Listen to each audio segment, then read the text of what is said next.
If you are renting in Canada right now, or you are planning to move here and find a place to live, this video might be one of the most important ones you will watch this year.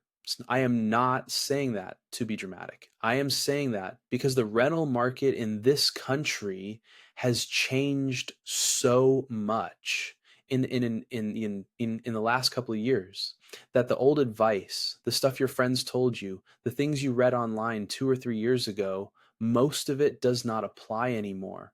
And if you go into this situation without understanding what is really happening on the ground, you could lose money, waste time, or end up in a living situation that makes your life in Canada much harder than it needs to be. So let me break this down for you in a real and honest way. No fluff, no clickbait nonsense, just the truth about what renters in Canada need to know right now. Let us start with the big picture because I think a lot of people hear the words housing crisis and they do not really understand what that means for their daily life. Here's the reality. Canada is facing a massive shortage of rental housing. We are talking about millions of people who need places to live and simply not enough units being built to keep up with demand. Immigration is at record highs, which is great for the country in many ways, but our housing supply has not grown to match. That means more people competing for fewer apartments, and that drives prices up in ways that feel almost unbelievable. I will give you a real example. In Toronto right now, the average one bedroom apartment is renting for around $2,400 to $2,600 a month. And that is not in a luxury building. That is just a regular apartment. In Vancouver, you are looking at similar numbers or even higher in some neighborhoods. Even cities that used to be affordable, like Calgary, Edmonton, and Halifax, have seen rents jump by 30 to 50% in the last 2 or 3 years. If you are coming from another country and you are budgeting based on what you saw online a few years ago, you are in for a serious shock. Now, here's where it gets complicated for newcomers specifically. Whether you are a new permanent resident, a study permit holder, or someone on a work permit, you are walking into one of the most competitive rental markets this country has ever seen. Landlords are getting dozens of applications for a single unit. They can be picky. They want to see Canadian credit history, Canadian employment, Canadian references. And if you just arrived, you probably do not have any of those things yet. I have heard from so many people in this community who tell me they applied for 20 or 30 apartments and got rejected every single time. It is not because there is anything wrong with them, it is because the system is stacked against people who are new to the country. And that is not fair, but it is the reality you need to prepare for. So, what can you do about it? Let me share some strategies that actually work because I do not want to just tell you about problems. I want to help you solve them. First, if you are still outside Canada and planning your move, do not expect to sign a lease before you arrive. I know that sounds stressful, but it is actually the safer approach. Most legitimate landlords will not rent to someone they have never met. They want to see you in person, they want to verify your documents. So, the better plan is to book temporary accommodation for your first few weeks, maybe a short term rental or an Airbnb, and use that time to view apartments in person and build some initial connections. When you do start applying for places, come prepared like a professional. Bring copies of your passport, your visa or permit, your employment letter or offer of employment, proof of funds in your bank account. And if you have any references from landlords in your home country, bring those too. The more documentation you can provide, the more confident a landlord will feel about renting to you. Another tip that has worked for a lot of people is offering to pay a few months of rent up front. Now, I want to be careful here because this is where scams can happen, and I will talk about that in a minute.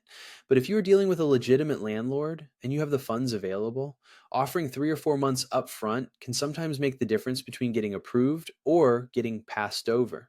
It shows financial stability and it reduces the landlord's risk. Speaking of scams, I need to spend some time on this because it is a serious problem, and I have seen too many people lose thousands of dollars to rental fraud. Here's how it usually works: you find a listing online that looks perfect. The price is reasonable, maybe even a little below market. The photos look great. You contact the person, and they seem friendly and helpful. They tell you the apartment is available, but they are out of town or they are overseas. They ask you to send a deposit to hold the unit. You send the money, maybe through an e-transfer or wire, and then suddenly they stop responding.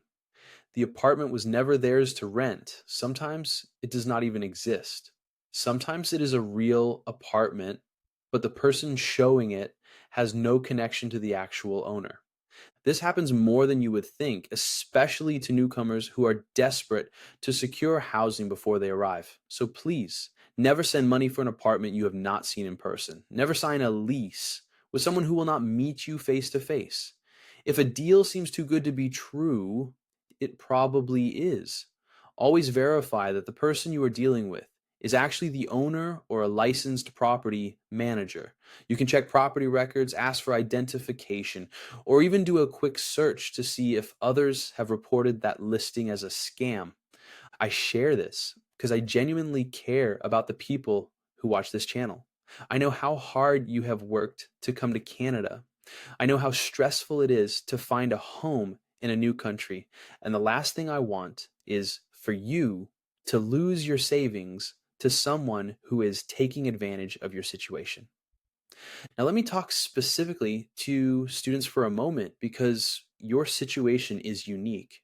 Many international students are paying tuition fees that are already extremely high, sometimes $40,000 or $50,000 a year, and then you have to add housing costs on top of that. Some of you are being told by your schools that housing will be available on campus, but when you arrive, there are no spots left. Others are finding that the areas around their campuses have become so expensive that even shared accommodation costs over $1,000 a month per person. If you are a student, my advice is to start looking for housing the moment you get your acceptance letter. Do not wait until a month before classes start.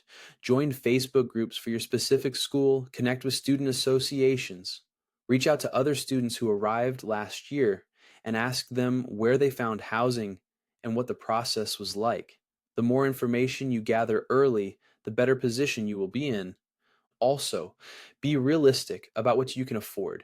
I know everyone wants their own space and privacy, but in cities like Toronto, Vancouver, and even smaller university towns, sharing a house or apartment with roommates is often the only way to make it work financially. There's no shame in that. Many Canadians in their 20s and 30s are doing the same thing because that is what the market requires right now. For families who are watching this, I understand your situation is even more complicated. You need more space. You might need to be near good schools. You might have specific needs for your children, and you are probably dealing with a single income or one partner still looking for work. Here is what I would suggest: look beyond the downtown cores of major cities. Yes, commute times will be longer, but the suburbs and even smaller cities nearby often have much more affordable rents and better availability. A city like Hamilton, for example, is about an hour from Toronto, and while it has also gotten more expensive, you can still find family sized apartments for significantly less than you would pay in the GTA. Kitchener, Waterloo, London, and even some areas in the Ottawa region can offer more value for families. Also, do not be afraid to negotiate.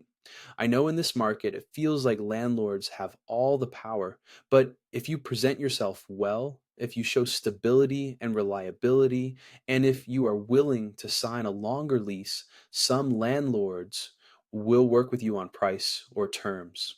Not all of them, but it is worth trying. One more thing I want to address is the relationship between tenants and landlords once you do find a place. In most provinces, there are laws that protect renters. In Ontario, for example, there's the Residential Tenancies Act. This law limits how much a landlord can raise your rent each year. if you are in a rent controlled unit.